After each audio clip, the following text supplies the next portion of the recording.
Yo, yo, I remember, I'm 58 years old, yo, and I remember when I was in junior high school.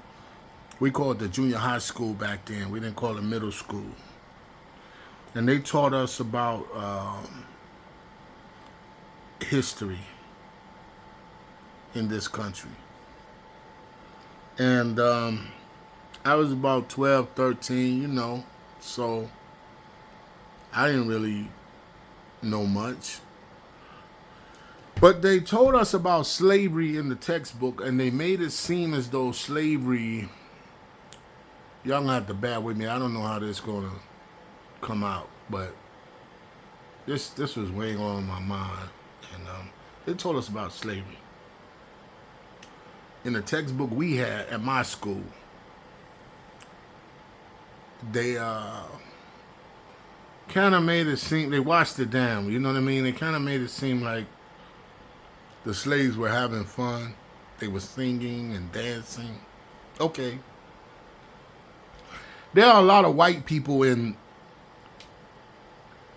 states who are never going to encounter black people really that much in their little small town until they go to college or go to the military or something. They're not going to encounter a lot of black people. So they don't have no clue what's good for black people. Just like this regime up in DC, they don't know what's good for black people. So they're just making up stuff about crime.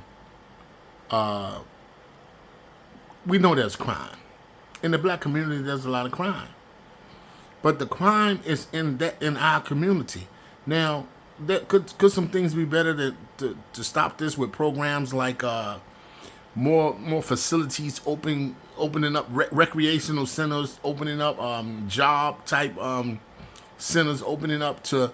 You got a lot of rich basketball, football players. They need to open up more stuff to help the black communities. Recreations and like the Salvation Army Boys Club, but just more type of stuff in the black community.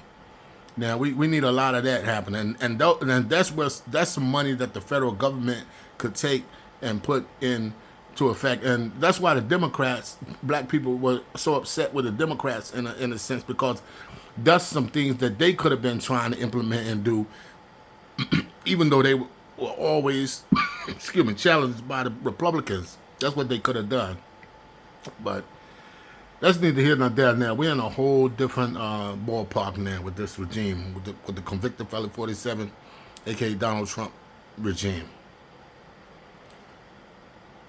I'm gonna tell you all this. A lot of white people don't know what's good for the black community.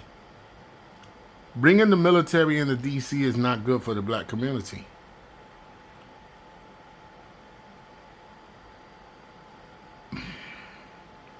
This why it is very important to understand the black. I'm not even going to say African American or Native American history because because it's American history. I'm going to say the history that black people for black people or that black people went through in America. Something to that nature because if I say African American history, this is what it has gotten us into the situation we're in now with the Smithsonian thing. Like they're trying to Donald Trump is trying to change the Smithsonian. He want to put his name on the Kennedy Center, the Kennedy thing. I mean, I don't know what he has against the Kennedys. It was a great family in American history, John F. Kennedy family, except for the one that's working for Donald Trump. He crazy. He's senile, just like his leader. But the thing is, this is what happens when you really don't understand the black man's plight, the black people's plight from slavery to where we at now in America. This is what these kind of rules and laws they're making with trying to do this DEI thing and trying to change up black history in the Smithsonian Institute, the civil rights type implementations they're trying to have, like trying to do away with to protect civil rights for Native Americans. I'm just going to go back with, I don't know, the natives who were here. I don't even want to call them Native Americans. The natives who was in this country before the white man came. Like, there is a history here that has to be known. And we cannot cover this up because it don't make white people feel good. That's why what is taking place is going on now, because a lot of white people don't know African American, don't know African people's, the African black man plight coming to this country from Africa being a slave. They don't know what slaves endured. They had a history in my history book in the 7th, 8th grade. I don't really remember because I'm 58, man. It's fucking 50 years ago, almost. They were talking about that the slaves were in the fields singing. Now, I went to a historically black college university, so I learned a little more in-depth history about my people. And the white man and white women or woman didn't understand why. They thought they were happy when they were singing, but they were not singing because of happiness. Sometimes when you at work, like at Amazon, I worked at Amazon one time. I never had done no shit like that, and I got in a situation where I had to work there in 2016. The work was so brutal on this line, trying to keep up with this quota, that they played music sometimes.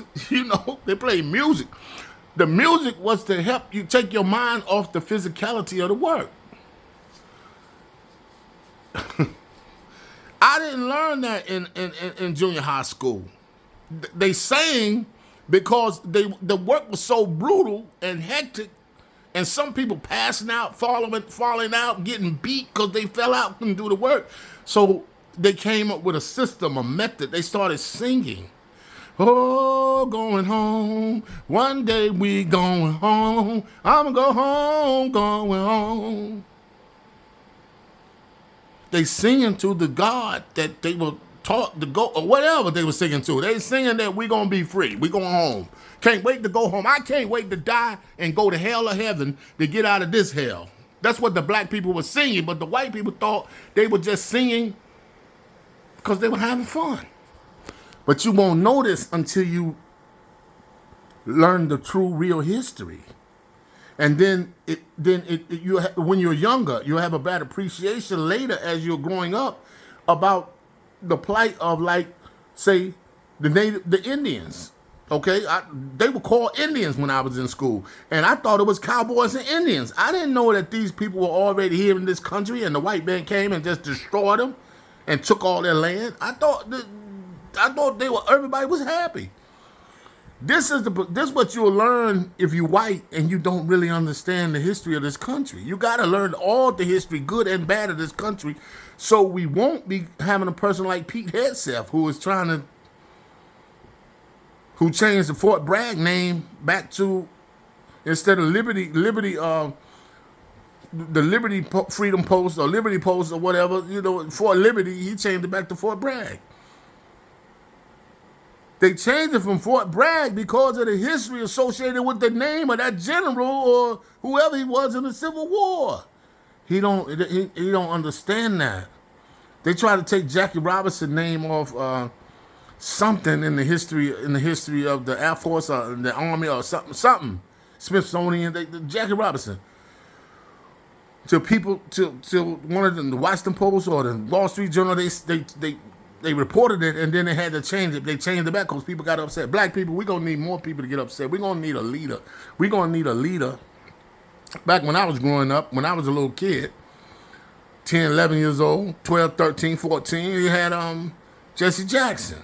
Al Sharpton was out there a little bit back in the day, but now he done come over to the commercial side now. But we need a leader. Jamal Bryant be trying to talk, but he ain't got that. He doing it from the church. We need a leader to come out the streets who can associate with and bring in everybody who could send that message to everybody, like Malcolm X type leader with the Martin Luther King charisma. We need a new leader to come up to explain, to help us, because we being attacked. This regime, President Trump and his regime has an assault going on black people in America. I urge all white people. Let me go back to this. The slaves were not singing. Let me say that. And then I think Sunday was maybe the only day they had to be with family and fellowship. They would be dancing and singing, but they would have messages in those songs. Even when they let them go to church on Sunday, they would have messages in those old Negro hymns. The messages would be like, "Gone soon, very soon, we're going to see the Lord. Soon and very soon, we'll be free and all enjoyed." They were saying they're going to be free one day, whether it be death or whether they can get to the north and escape. Whatever that time was on the period, that's what those songs were meaning. But the white people didn't catch the words. They thought they were happy to be. That's what I was taught in the history books, that they were happy to be dancing and singing and working in the fields all day. And they fed them and they had fun with the family. No. Slavery was much more motherfucking brutal than that. And I'm going to tell you all white people and a lot of black people, a book you need to read. Go on Amazon and order this book. Order you a copy of this book. John Hope Franklin's Freedom to Slavery. Freedom to Slavery. The Story of the Negro in America. Order that book. If you want to learn about the history of black people all the way from Mali, the Congo, civilization-wise, to coming to Africa, read that. Coming to America, read that. That book is very deep and very informative. I read that book for a class that I had at North Carolina Central University. And that book opened up my major was English. I did obtain a degree in English that I never used. I have a BA in English. So I had to read a lot to graduate, but that book, that was one particular book. There's a lot of artists you could read, Ralph Ellison, Richard Wright. But that one book, W.B. Du Bois, Frederick Douglass, Olaudah Equiano, or Gustav Vasa, interesting narrative of the life of a slave. He was from England. They took him to England, from Africa to England. That tells you about the transatlantic slave trade. Anyway, though, man, I said all that to say that, this man is, that taught me a lot. From Slavery to Freedom by John Hope Franklin. And you won't have this warped up, sweet, washed down, watered down interpretation of the African Negro, the African black man's plight in this country. And why our ancestors fought so hard to get us rights, that now a lot of us today are saying, fuck it, we don't want to vote. I ain't going to vote. I'm not going to vote. My vote ain't going to count. That's why we're dealing with what we're dealing with now. From the local city council to the mayor to the state house, state senate, to the judges on the bench. All that shit is important now. You cannot get a better lesson in civics, political science, or civics, as they called it in the 8th, 9th grade. You cannot get a better education or lesson in that than what you see going on in D.C. and what has been going on the last 10 years with how the judges, matter of fact, the last 7-8 months, how the judges have stopped this man from trying to do all the kind of illegal stuff he's doing. But the rich and powerful have taken over this country, and I'm serious. We need a black leader to step up to try to get us mobilized, because this man is trying to erase our history. He's trying to erase everything that our ancestors have fought for. and make it seem like the history of America started when he became president, and it's all beautiful now. Donald Trump came in and made everything great. It's been great for the last 7-8 months since he came January 20th. Everything is great. Everything is better all overnight. How can somebody tell you that that prices are down, everything is great, but you at home feeling the fucking effects of nothing changing? Who's that stupid though that somebody can tell you that? That's where the problem gonna come in. People gonna start to feel the pain, and then you're not gonna be able to keep saying that. Okay, we brought 1,000 million jobs here, 1,000 million. They make up names. Convicted felon 47 liable to say 1,000 million, and the news won't even ask them what is 1,000 million. What that mean? What's 1,000 million? I never heard that word before. They just keep going, move on to the next shit. Let him say 1,000 million. This is how they covering this man in the news. He can make up. That nigga said, I'm gonna raise the drug prices 100,000%, 1,000%. If you raise the drug prices 1,000%, okay.